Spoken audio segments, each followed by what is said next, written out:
आप सभी भाई बहनों का आज की आध्यात्मिक ज्ञानात्मक चैनल की कक्षा में बहुत बहुत स्वागत है। आज की चर्चा का विषय है योग। योग के साथ ही हमने एक मनुष्य को जोड़ा है, क्योंकि योग करना केवल मनुष्य योनि पाकर ही संभव होता है। शेष जितनी भी 84 लाख प्रकार की योनियां बताएगी, उनमें तो देखिए केवल और केवल भोग ही होता है। क्योंकि मनुष्य के अलावा जितनी भी योनियां हैं, उन सभी योनियों को भोग योनियां कहा गया है। क्योंकि मनुष्य से ऊपर की जितनी भी योनियां हैं, भले ही उसमें देखिए शास्त्रों में देवी देवताओं के साथ साथ कुछ अन्य योनियां भी बताएगी, वहां देखिए पुण्य कर्मों का क्षय होता है और विशेष प्रकार के सुख भोगे जाते हैं। जबकि मनुष्य से नीचे की जितनी भी योनि है, यहाँ पाप कर्मों का क्षय होता है। और शास्त्रों में कहा गया, ये नीचे की जो योनियां है, ये 80 लाख प्रकार की योनि है, जिसमें देखिए हम अपने घरों के आसपास पेड़ पौधे, कीड़े मकोड़े, कीट पतंगे, पक्षी, पशु यानी विभिन्न प्रकार की हम योनियां देखते ही हैं।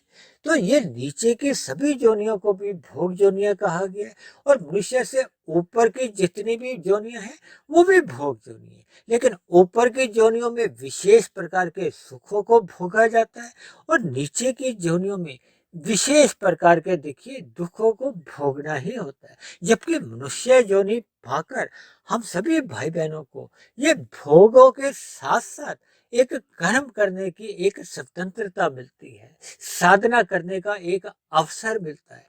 इसलिए मनुष्य को एक भोग योनि नहीं, योग योनि कहा जाता है, साधना योनि कहा जाता है। क्योंकि योग साधना एक ही बात को सूचित करते हैं कि मनुष्य जीवन पाकर सत्संग करते हुए हम जितने अधिक आध्यात्मिक उन्नति कर लेते हैं, वो आपके हमारे मिले हुए जीवन में एक सुरक्षित बनी रहती है। सुरक्षित का अभिप्राय है कि मनुष्य मिले हुए जीवन में जितनी अधिक आध्यात्मिक उन्नति कर लेता है, उदाहरण के लिए यदि वो 15% की आध्यात्मिक उन्नति इस मिले हुए जीवन में कर लेता है, तो अगले मनुष्य जीवन में उसको आगे की जो आध्यात्मिक उन्नति है, वो 16% से आरंभ करनी होती है। वो जो पहले की गई जो 15% की जो एक आध्यात्मिक उन्नति है, वो एक अनुकूल परिस्थितियों के रूप में परमात्मा की एक व्यवस्था द्वारा, परमात्मा की एक कृपा द्वारा और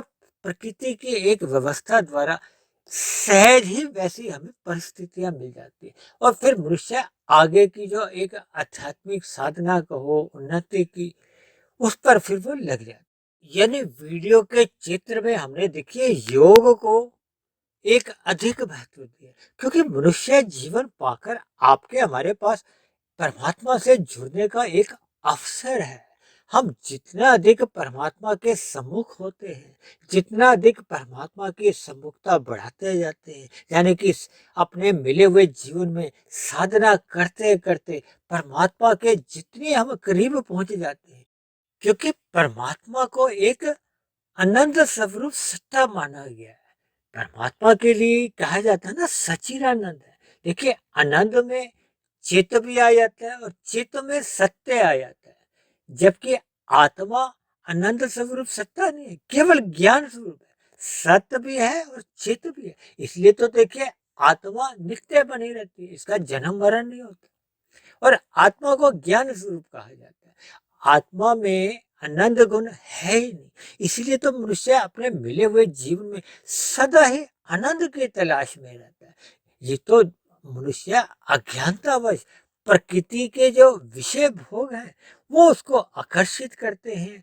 वो उसी में ही सुख मानकर वो उन विषय भोगों की ओर ललायित होता है, आकर्षित होता है। लेकिन जैसे जैसे उसको परमात्मा का ज्ञान विज्ञान, यानी कि ये जो प्रकृति के तमोगुण, रजोगुण और सतोगुण की क्या क्या स्थितियां होती हैं, क्योंकि भगवान श्री कृष्ण ने गीता में इस 3 गुणों का एक विस्तार से वर्णन किया है।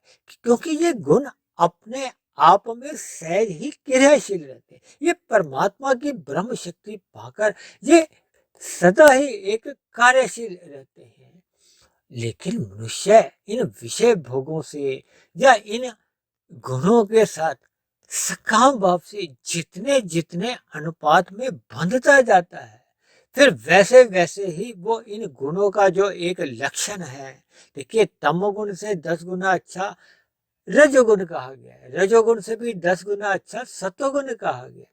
इसीलिए तो मैंने देखिए इन 3 गुणों को, तमोगुण को 1 अंक से परिभाषित किया है, रजोगुण को 10 अंकों से और सतोगुण को 100 अंकों से। और इसी बात को आगे ले जाते हुए मैंने परमात्मा के लिए 1000 अंकों के साथ भी परिभाषित किया। एक बात को समझने के लिए मैंने किस परमात्मा को कोई अंकों से बांधा नहीं, केवल हम कैसे कैसे, देखिए हम तमोगुण से रजोगुण की ओर आते हैं, रजोगुण से हम सतोगुण की ओर जाते हैं, और सतोगुण में जब हम अपनी स्थिति मजबूत कर लेते हैं, देखिए जब मनुष्य सत्संग करता करता अपनी दिनचर्या में सात्विकता ले आता है, तो फिर वो उसकी सतोगुण की मजबूती होने लगती है। जब सतोगुण की मजबूती हो जाती है, तो फिर वो परमात्मा को पाने का, परमात्मा क्या है, वो एक विशुद्ध सतोगुणी सत्ता है। जब हम विशुद्ध सतोगुणी सत्ता की ओर सम्मुख हो जाते हैं, यानी कि उसी को ही पाने का एक लक्ष्य बना लेते हैं, तो फिर हमें परमात्मा के आनंद की क्रमशः एक झलकें मिलने लगती है। उदाहरण के लिए देखिए, जब हम दिल्ली छोड़कर किसी पहाड़ी इलाके में जाते हैं, कश्मीर की ओर जाते हैं, या मसूरी की ओर, शिमला की ओर जाते हैं, तो जैसे जैसे आपकी हमारी यात्रा उस दिशा की ओर बढ़ने लगती है, तो जैसे जैसे उस दिशा की करीब हम पहुंचते जाते हैं, तो वहां के पहाड़ी इलाकों की जो ठंडी हवाएं हैं, वो सहज ही हमें उसका एक बोध होने लगता है। ठीक उसी तरह जैसे जैसे हम साधना करते करते परमात्मा की नजदीकियां प्राप्त करने लगते हैं, तो परमात्मा के भी जो आनंद की झलकें आपके हमारे जीवन में, हमारे स्वभाव में एक सहज स्थिति में आने लगती है। फिर आपको में उस आनंद की एक अनुभूति होने लगती है।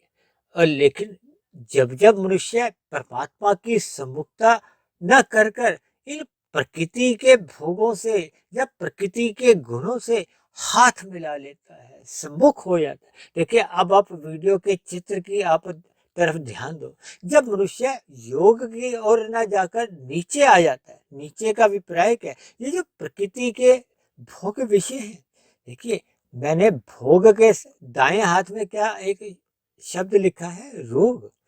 और भोग और रोग में जैसे देखिए दो मित्र हाथ मिलाते हैं, या कभी कभी आपने देखा होगा ना कि दो देशों के बीच में किसी भी प्रकार का जब समझौता होता है, तो फिर वो साइन के हस्ताक्षर की गई जो एक फाइलें हैं, वो एक दूसरे देश को दे दी जाती हैं, और दोनों देशों के जो प्रमुख होते हैं वो आपस में हाथ मिलाते हैं। इसी तरह देखिए उसी हाथ मिलाने को ही मैंने भोग को रोग के साथ जोड़ा है। देखिए एक साधारण मनुष्य भोग करते हुए, यानी कि ये जो प्रकृति के 5 भोग्य विषय हैं, गंध, रस, रूप, स्पर्श और शब्द, इन 5 भोग्य विषयों का जब मनुष्य संग करता है, यानी कि सुख भोगता है, तो उसके मन मस्तिष्क में ऐसे भाव नहीं रहते कि वो ये सभी किए गए भोग उसको एक समय विशेष के बाद इन रोग की स्थितियों में ला खड़ा करते हैं। देखिए आपका हमारा स्थूल शरीर पृथ्वी, जल, अग्नि, वायु, आकाश का बना हुआ है। शास्त्रों में कहा गया है कि इस स्थूल शरीर की जो एक ज्ञानेंद्रियां हैं, ये सहज ही विषय भोगों की ओर इनका एक आकर्षण बना रहता है, क्योंकि दोनों में एक सजातीय संबंध है। ये जो 5 भोग विषय हैं, ये भी तामसी कहे गए, ये पदार्थों के हैं। पृथ्वी, जल, अग्नि, वायु, आकाश का आपका हमारा शरीर बना है, और ये जो 5 भोग्य विषय हैं, ये इन्हीं के ही सूक्ष्म भूत कहे जाते हैं। इसलिए स्थूल शरीर की कर्मेंद्रियां, ज्ञानेंद्रियां का विषय भोगों की तरफ एक सहज ही आकर्षण बना रहता है।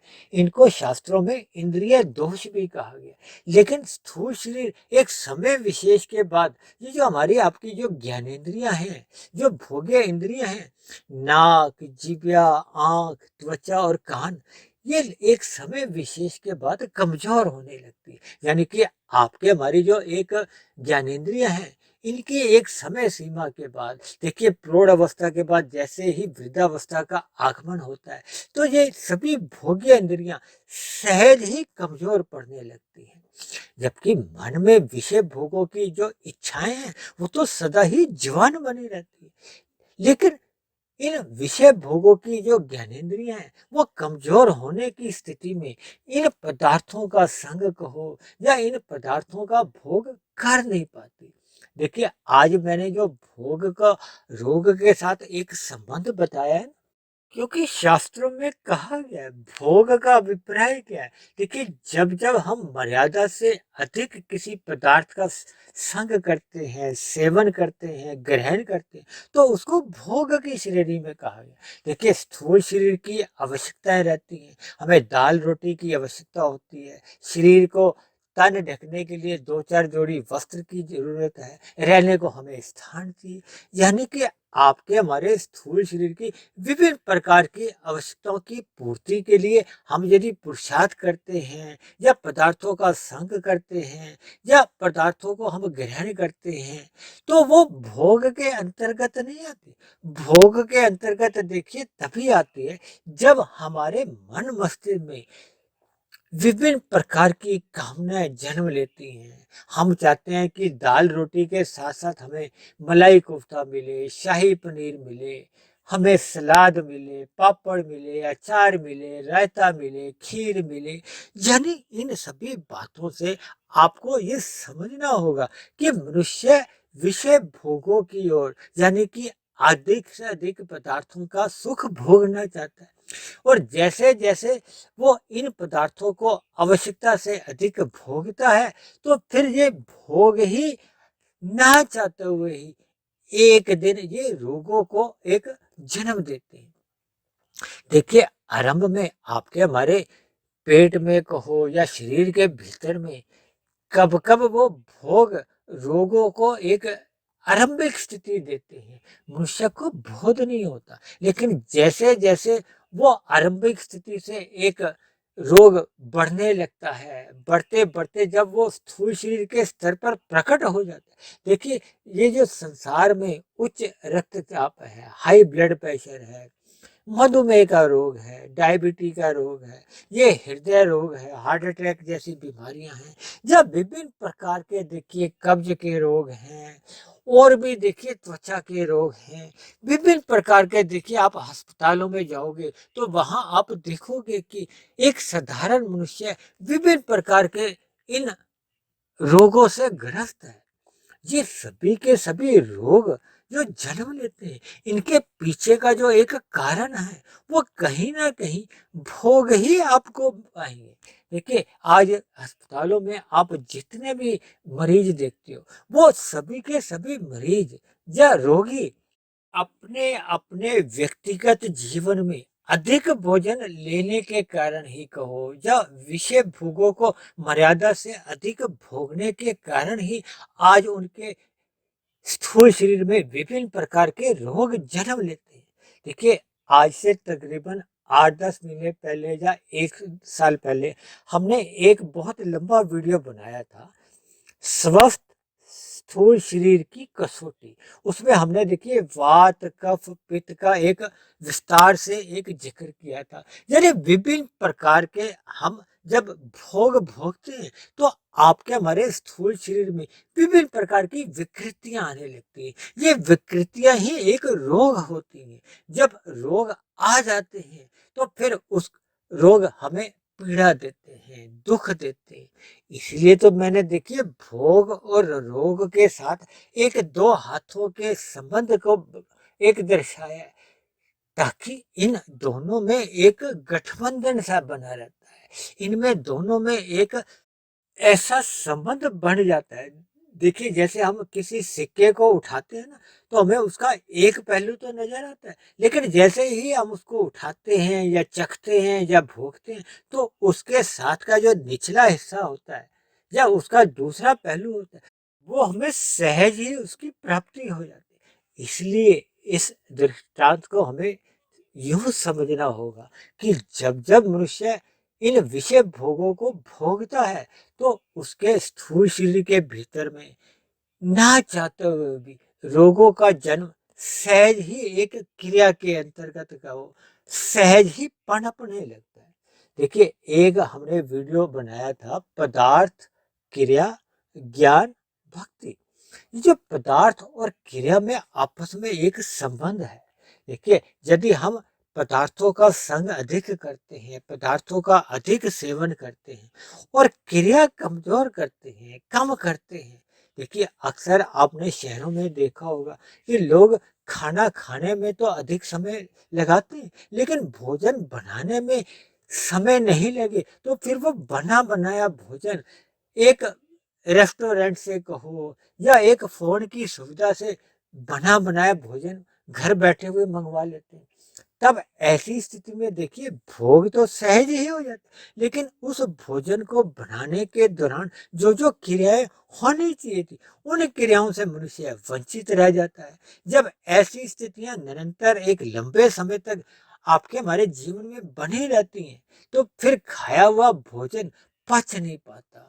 देखिए, इस उदाहरण को हमें बहुत ही सूक्ष्म दृष्टिकोण से इस पर विचार करना होगा, क्योंकि आज हम सभी भाई बहन अपने अपने घरों में देखिए, बर्तन सफाई के लिए कहो या झाड़ू पोछा के लिए विभिन्न प्रकार के अन्य लोगों का श्रम लेते हैं, जिसके फलस्वरूप आपकी हमारी दिनचर्या में जो एक आवश्यक पुरुषार्थ है, उससे हम वंचित होते जा रहे हैं। आपके हमारे जीवन में जो एक विषय भोगों के जो एक भोग हैं, वो आवश्यकता से अधिक बढ़ते जा रहे हैं।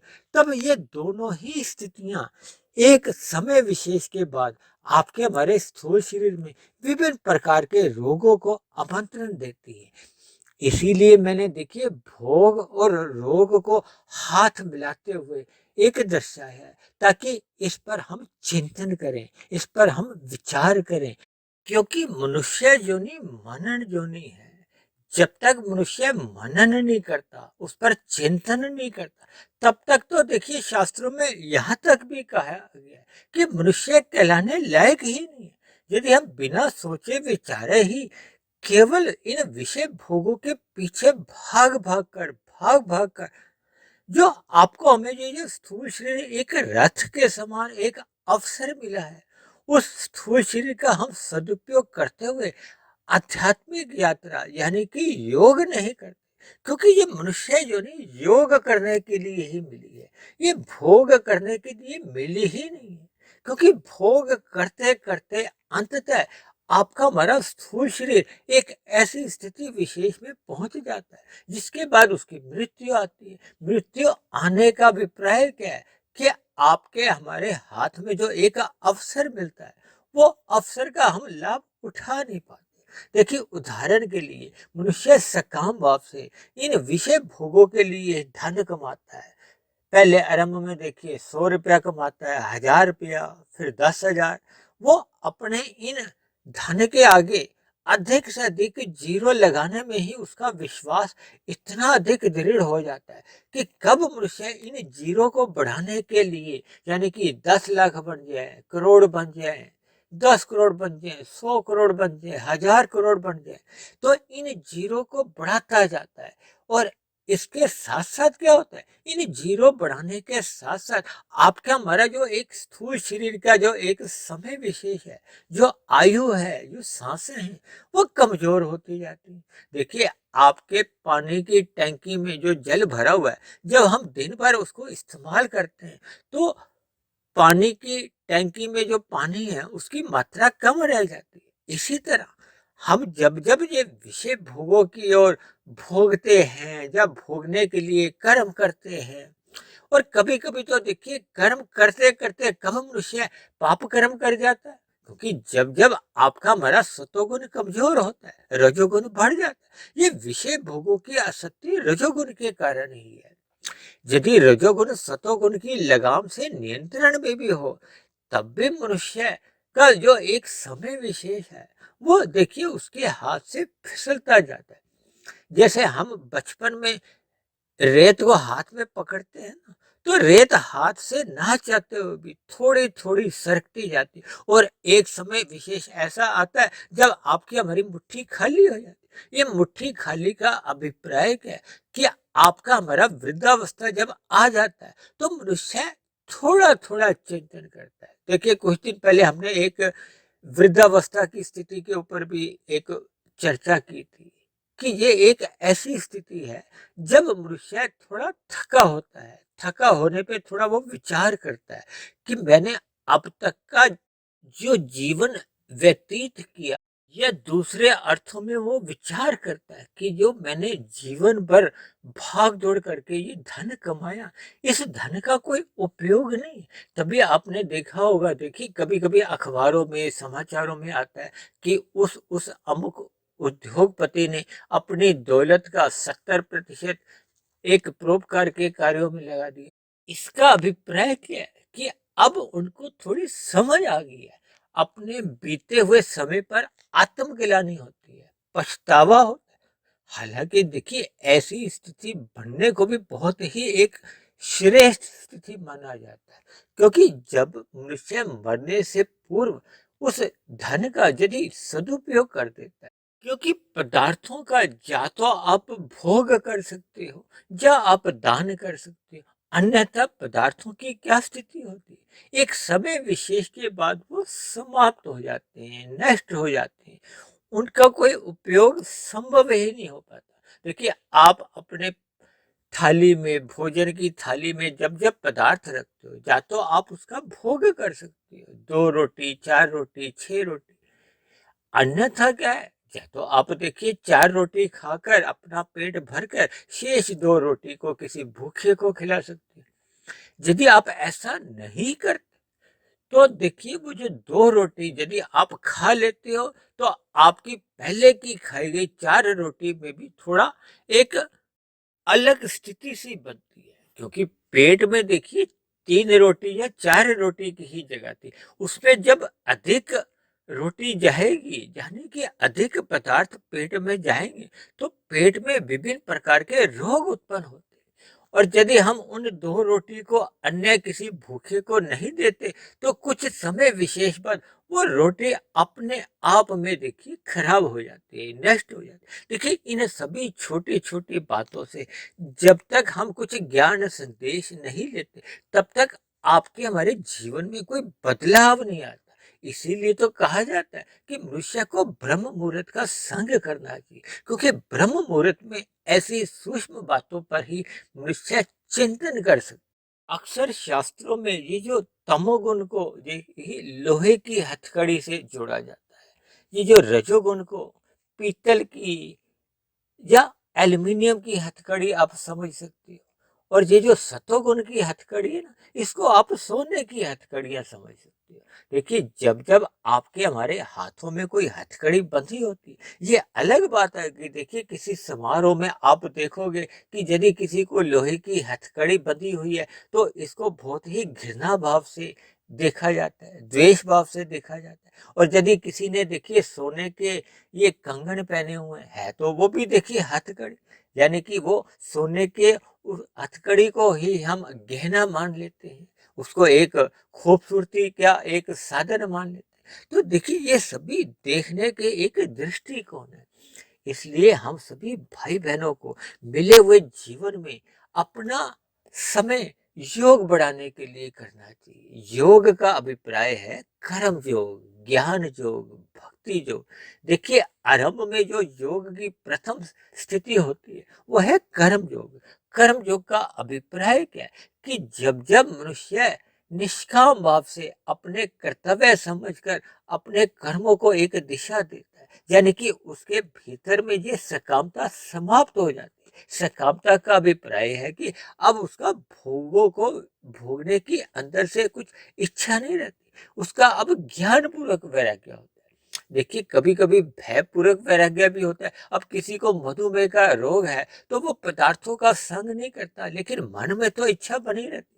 तो ये वैराग्य एक ज्ञान पूर्वक वैराग्य नहीं होता, ये भय पूर्वक वैराग्य होता है, क्योंकि उस खाने विशेष से फिर उसका रोग बढ़ जाता है।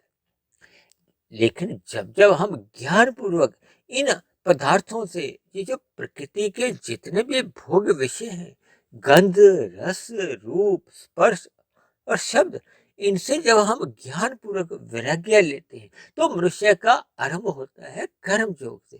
कर्म योग एक योग की प्रथम सीढ़ी है। फिर जैसे जैसे कर्म योग में मनुष्य अपने आप को स्थित कर लेता है, फिर धीरे धीरे वो ज्ञान योग की ओर बढ़ने लगता है। और ज्ञान योग में जब उसकी स्थिति मजबूत हो जाती है, मजबूत स्थिति होने का अभिप्राय है कि मनुष्य का ब्रह्म मुहूर्त में उठना एक स्वभाव बन जाता है। फिर उसका दिन का जो एक रजोगुण है वो मात्र एक स्थूल शरीर की आवश्यकताओं की पूर्ति के लिए ही रहता है, और तमोगुण का जो मल रूपी संग है वो उससे अपने आप को पूर्ण रूप से बचा लेता है।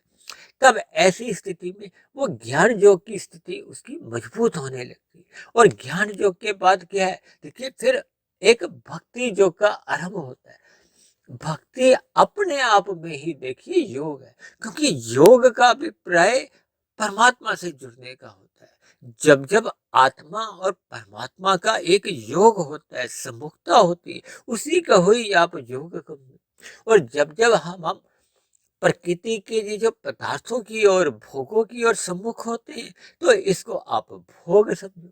और जब जब भोग होता है उसके साथ साथ कब रोग उत्पन्न होना आरंभ हो जाता है, उसी को ही देखिए हमने जो दो हाथों को मिलाकर एक इशारा किया है, एक संदेश दिया, एक ज्ञान दिया कि भोग करने के बाद मनुष्य रोग से बच नहीं सकता। ये दोनों हाथ यानी कि भोग और रोग के ये सदा ही जुड़े रहते हैं। और रोग कोई भी हो सदा ही कष्टदायी होता है, पीड़ादायी होता है। अस्पतालों में आप जाओ तो देखिए जितने भी रोगी हैं वो विभिन्न प्रकार के रोगों से ग्रस्त अपना जीवन दुखमय जीवन बिताते हैं। उनकी स्थिति बहुत ही दयनीय होती है। भले ही देखिए आज कलयुग में विभिन्न प्रकार के जो अस्पताल बने हुए हैं वहाँ सभी प्रकार की देखिए सुविधाएं होने के बावजूद भी, लेकिन मन के स्तर पर जो रोगी की स्थिति होती है वो बहुत ही दयनीय होती है। भले ही उनको देखने वाले या घर के सदस्यों के लिए वो एक सुखद स्थिति आने जाने के दृष्टिकोण से आप सुखद स्थिति समझ सकते हो, लेकिन रोगी विशेष के लिए देखिए जब अस्पताल में कोई भी रोगी किसी भी रोग से ग्रस्त होता है तो उसकी कोई सुखद स्थिति नहीं होती। देखिए ये सभी बातों को आप महसूस कर सकते हो, क्योंकि शब्दों द्वारा समझाने में मेरी एक सीमा आ जाती है, क्योंकि उस सीमा विशेष क्या आगे जाने से कुछ भाई बहन कभी कभी उन बातों से नाराज भी हो जाते हैं। तब ऐसी स्थिति में देखिए जो आपका हमारा जो एक वीडियो का उद्देश्य होता है वो थोड़ा फिर बिखर जाता है। इसलिए मेरी आप सभी भाई बहनों से विनती है कि इन सभी छोटी छोटी बातों को आप ज्ञान पूर्वक चिंतन करें, और ये चिंतन देखिए ब्रह्म मुहूर्त में ही करना एक आसान होता है। जैसे जैसे मनुष्य योग की स्थिति में एक सुखद स्थिति में आ जाता है तो उसका भक्ति योग आरंभ होता है। और भक्ति योग अपने आप में ही देखिए योग है, क्योंकि भक्ति का आरंभ होना ही योग है। और भक्ति के साथ जब योग लग जाता है तो फिर मनुष्य की जो एक परमात्मा की सम्मुखता है, प्रीति है, ये योग की जो स्थिति है वो बहुत ही तेजी से एक बढ़ने लगती है। यानी कि आपकी हमारी भक्ति योग में स्थिति इतनी अधिक मजबूत होने लगती है। तो पर ऐसी स्थिति बनने पे फिर कारण शरीर में जो आपके हमारे अज्ञानता के संस्कार होते हैं, भोगों के जो संस्कार होते हैं, जो आपके हमारे जीवन में एक भटकाव की स्थिति लाते हैं, वो धीरे धीरे दग्ध बीज होने लगते हैं। और जैसे जैसे भक्ति योग में हम ऊंचाइयों पर पहुंचते जाते हैं, 40%, 60%, 90%, और जब हम 100% की स्थिति में पहुंच जाते हैं तो आपके हमारे कार्य शरीर में जितने भी अज्ञानता के संस्कार हैं, जितने भी बुरे संस्कार हैं, वो दग्ध बीज हो जाते हैं। जब बीज ही दग्ध बीज की स्थिति में हो जाता है, जल जाता है, तो फिर उसमें किसी भी प्रकार के अंकुरण की कोई संभावना नहीं रहती। देखिए हम कभी-कभी देखिए जब कोई चनों को भून देते हैं तो उसमें फिर किसी भी प्रकार का कोई अंकुरण नहीं हो पाता। इसी तरह जब आपके हमारे अज्ञानता के संस्कार या बुरे संस्कार कार्य शरीर से समाप्त हो जाते हैं, तो फिर आपके हमारे सूक्ष्म शरीर में, मन बुद्धि में किसी भी प्रकार के ये भोग विषयों के फुरने ही नहीं उठते। जब फुरने ही नहीं उठते, तो फिर आपकी हमारी जो स्थूल शरीर की कर्मेंद्रियों द्वारा किसी भी प्रकार का कोई नए काम भाव से कर्म ही नहीं होते। यानी कि मनुष्य की स्थिति एक मायातीत की स्थिति होने लगती। यानी कि स्थूल शरीर के रहते रहते जब मनुष्य का कारण शरीर समाप्त हो जाता है, तो उसके साथ साथ ही सूक्ष्म शरीर समाप्त हो जाता है। और स्थूल शरीर तो देखिए सभी के ही एक समय विशेष के बाद समाप्त हो जाते हैं। तब ऐसी स्थिति में यानी कि स्थूल शरीर के मरने पे आत्मा मायातीत की स्थिति में होती है, क्योंकि अब आत्मा के साथ जो सूक्ष्म और कारण शरीर का कोई बंधन नहीं है, इसलिए कोई नया भौतिक शरीर मिलने का प्रश्न ही नहीं होता। तब ऐसी स्थिति में आत्मा परमात्मा की संगति में एक आनंदमय स्थिति में मोक्ष काल की स्थिति में चली जाती है। और ये जो जन्म मरण का जो 84 लाख प्रकार की योनियों में कर्मों के या संस्कारों के आधार पर जो एक बंधन था, वो समाप्त हो जाता है। देखिए ये एक साधारण सी मैंने बातें योग के माध्यम से और भोग और रोग का एक संबंध जोड़ते हुए इन सभी बातों पर मैंने परमात्मा की प्रेरणा से इन सभी बातों पे कुछ प्रकाश डाला है। इन सभी बातों पर आप भी चिंतन करें, ताकि हम सभी भाई बहनों की योग की स्थिति एक मजबूत हो और हम भी एक मायातीत की स्थिति में पहुंच जाए। तो इन्हीं सभी शुभ कामनाओं के साथ आज की चर्चा विशेष को हम यहीं विश्राम देते हैं।